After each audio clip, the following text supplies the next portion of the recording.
la situation n'est pas loin d'être catastrophique. Le bateau coule et nos gouvernants sont soit sur une autre planète, soit ailleurs, soit ils sont peut-être en RTT, mais en tout cas ils ne sont pas sur le pont.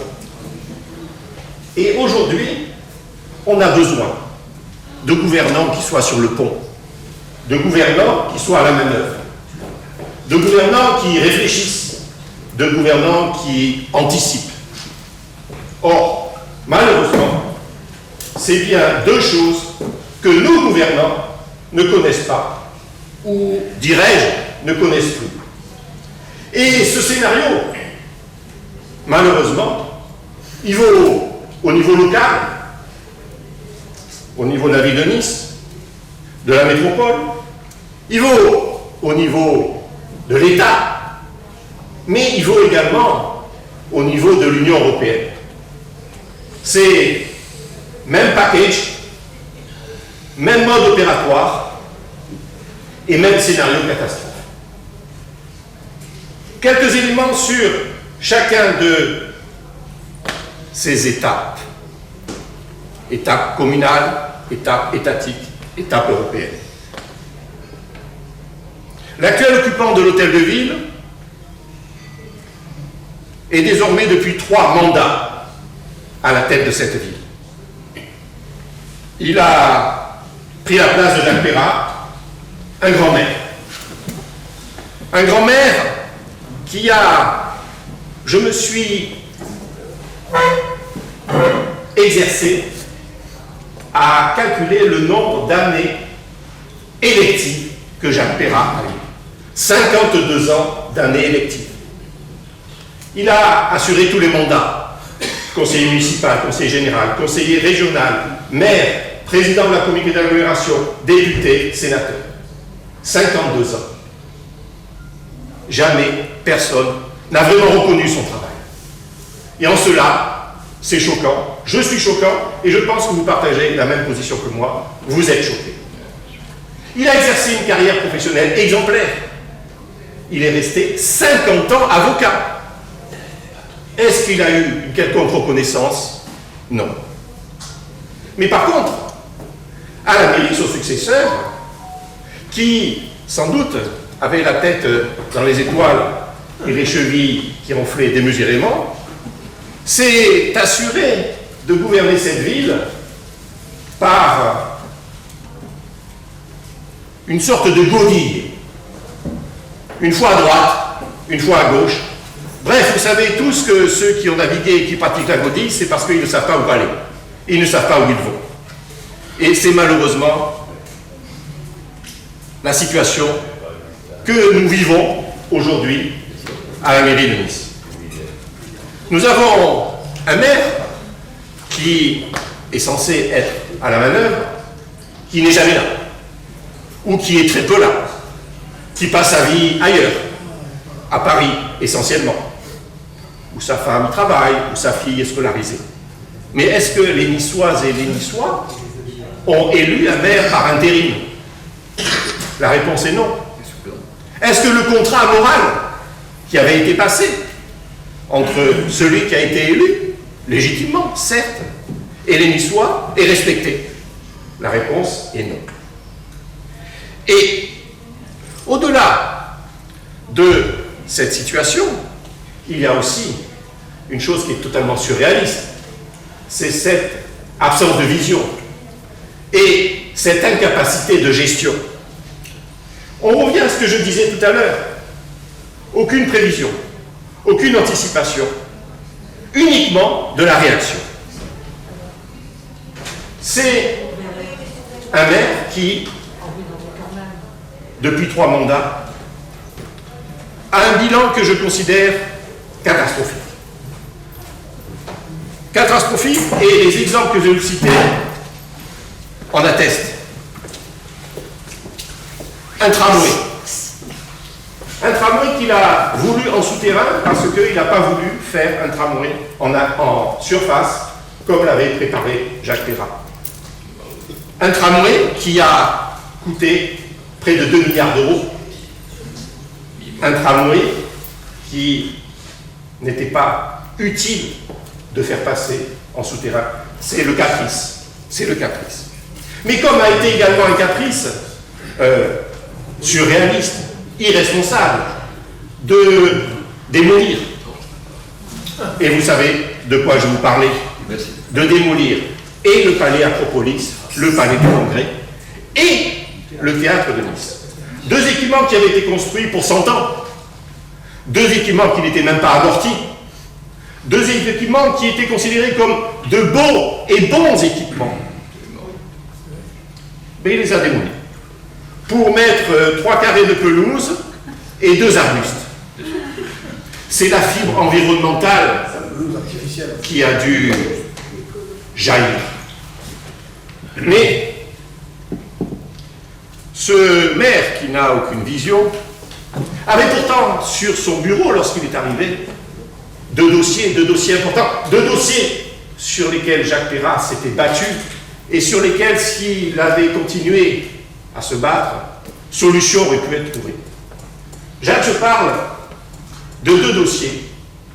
Celui de la Cour d'appel de Nice. La Cour d'appel de Nice, tous les avocats, toutes les personnes qui sont amenées à côtoyer le monde de la justice savent pertinemment, Madame la juge, vous ne direz pas le contraire, mon cher confrère, vous ne direz pas le contraire, on est désavantagé à Nice. Lorsqu'on a un dossier en appel, on doit faire 200 km. Aller, 200 km, retour, la fatigue, le stress, la tension. Il y a une rupture d'égalité avec les avocats qui sont de Aix ou de Marseille. Mais pour autant, rassurez-vous, on gagne les procès. Donc on n'est pas si mauvais à Nice. Mais il y a également un deuxième dossier que Jacques avait laissé sur le bureau. C'est celui de la prison. Celui de la prison. Cette prison qui est un vrai scandale. Malheureusement, tous les avocats qui y sont allés sont tous unanimes.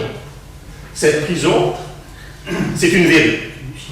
Elle tient grâce à la peinture que régulièrement les agents d'entretien mettent sur les murs, mais elle n'est plus adaptée, elle n'est plus aux normes, et elle n'est pas suffisamment grande. On a un taux d'occupation qui est démesuré, et ce taux d'occupation démesuré ne cesse que de croître. Et ça, c'est la non-gestion, ou l'absence de gestion, l'absence de réflexion pour une ville de son maire. Ce même maire qui, vous l'aurez remarqué à la lecture du quotidien de ce matin, se refuse d'exécuter les décisions de justice. Le tribunal administratif a décidé, dans un jugement qui est somme toute très clair, que le quai des Fourchettes devait être mis à double sens. M. Estrosi avait décidé que le quai des Fourchettes serait désormais à sens unique. C'est une ineptie, c'est une incohérence, et j'en suis le premier témoin. Car l'accident que j'ai eu, là où j'ai été percuté par la trottinette, c'est précisément à cet endroit. Et c'est parce qu'il y a eu un seul sens que les véhicules, et notamment les trottinettes, vont vite. Et en cela, c'est une incohérence. Mais la plus grande des incohérences n'est-elle pas celle de décider qu'une décision de justice ne serait pas appliquée par le premier magistrat qui est là pour faire appliquer la loi aussi. Vous admettrez que c'est cocasse, mais c'est la réalité. C'est la réalité. On est dans une ville où on cumule les problématiques. Les problématiques d'insécurité, les problématiques d'aménagement, les problématiques de propreté, les problématiques de circulation. Tous, dans cette salle, vous serez unanimes pour dire à Nice, on ne circule plus. Mais on ne circule plus pour la bonne et simple raison, c'est que l'actuel locataire de l'hôtel de ville a décidé de tout modifier. Tout modifier en mettant des sens qui sont incohérents. Et aujourd'hui, lorsque vous n'allez plus dans un quartier de Nice pendant 2 mois, vous n'arrivez plus jamais à arriver à destination. Même le GPS n'y arrive pas. Parce que le GPS est lui-même perdu, puisqu'il y a tellement de modifications. On a une problématique en matière de propreté. Toutes et tous savent que la ville est considérée comme sale. Malheureusement, je le regrette, mais c'est aussi le retour que j'en ai de personnes étrangères qui viennent chez nous et qui nous disent avant c'était propre, maintenant ça l'est plus. Avant on était en sécurité, maintenant on ne l'est plus. Et pourtant vous avez un premier adjoint délégué à la sécurité qui est très content de son travail, qui considère que tout va bien. On ne doit pas vivre dans la même vie. Et puis, il y a une problématique qui touche tout le monde à Nice. C'est la non-gestion. Mais c'est également celle de la dette. Celle de la problématique de la dette. Cette dette qui ne cesse d'augmenter depuis les 3 mandats de l'actuel maire. Et c'est la même chose pour la ville, et c'est la même chose pour la métropole. Métropole qui était avant la communauté d'agglomération, la ville qui était toujours la ville. La dette de la ville a été multipliée par 3 depuis le départ de Jacques Perrin. La dette de la métropole, qui est l'héritière de la communauté d'agglomération, a été multipliée par 5. Mais ça ne suffit pas. Puisque qu'est-ce qui nous a été annoncé à l'occasion du dernier vote du budget? On va augmenter la taxe foncière. On va augmenter la taxe d'enlèvement des ordures ménagères. On va augmenter les transports. On va augmenter l'eau. Bref, on augmente tout et on n'arrive pas à joindre les deux bouts. Ça, c'est de la gestion. Ça, c'est de la gestion. Merci, monsieur l'autodidacte. On est à l'envers de ce qu'il faudrait avoir. Exact. Mais on a une espèce de verrue qui est apparue sur la maison médecin. Iconique, appelle-t-on ça, qui est un bâtiment de verre. On ne construit plus de bâtiments en verre, hein, tout le monde le sait. Ce sont des bâtiments qui sont énergivores. Et qui plus est, celui-ci en particulier, puisque n'a pas été prévu ni de panneaux solaires, ni de géothermie. On peut se demander à quoi pensent ceux qui sont censés réfléchir au projet. C'est incohérent. C'est incohérent parce que nous avons d'un autre côté quelqu'un qui nous dit « mais je veux faire de Nice la ville verte de la Méditerranée ». Mais la ville verte, parce que tu plantes 2 morceaux de pelouse et que tu plantes 3 arbustes, et que d'un autre côté, tu plantes un immeuble de verre qui va être énergivore. Voilà encore une incohérence supplémentaire. Les caisses sont vides, vous le savez. Malheureusement, les médias nous le disent. Le budget pose problème. À l'évidence, il pose plus qu'un problème. Le préfet lui-même, qui est en charge du contrôle de légalité, se pose la question de savoir si le budget est sincère ou insincère. Nous aurons les résultats dans quelques temps. Mais ce qui est certain, c'est qu'on a un vrai problème. On a un vrai problème en matière de budget. Mais pour autant, qu'est-ce que nous avons entendu, pas plus tard que cette semaine? Je vais construire un nouveau stade de rugby à 10 000 places. Les caisses sont vides, mais on va construire un nouveau stade de rugby à 10 000 places. Parce que le maire court après l'actualité, il nous indique « J'ai pris un arrêté couvre-feu pour les mineurs de moins de 13 ans de la compagnie. » Bon, il a suivi ce qu'avait fait le maire de Béziers quelques jours avant. Mais, en plus, c'est incohérent, parce que tout le monde sait que le problème des mineurs non accompagnés, c'est entre 13 et 16 ans. Il aurait dû monter la barre jusqu'à 16 ans. Non, il a limité à 13 ans. Pourquoi? Il ne sait pas. Je ne sais même pas si c'est lui au demeurant. Hein. Mais en tout cas, la réalité, c'est qu'on a un arrêté qui prévoit une sanction pour les mineurs rémunérement accompagné, mais uniquement en dessous de 13 ans. Dernier élément concernant la mairie de Nice, et je parle sous le contrôle de l'ancien maire de Nice, qui a été un gestionnaire qui a géré avec rigueur. Qui a géré avec rigueur, et notamment qui a géré avec rigueur la masse salariale.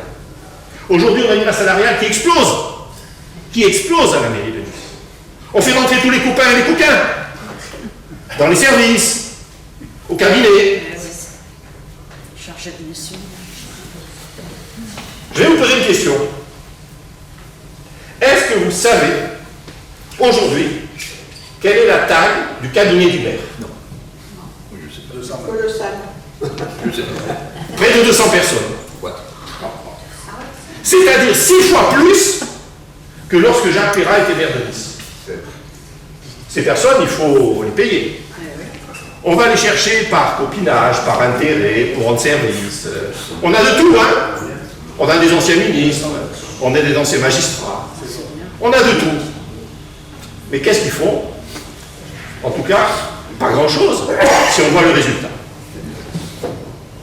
Vous aurez compris qu'on a un vrai problème d'absence de gestion au niveau de la ville.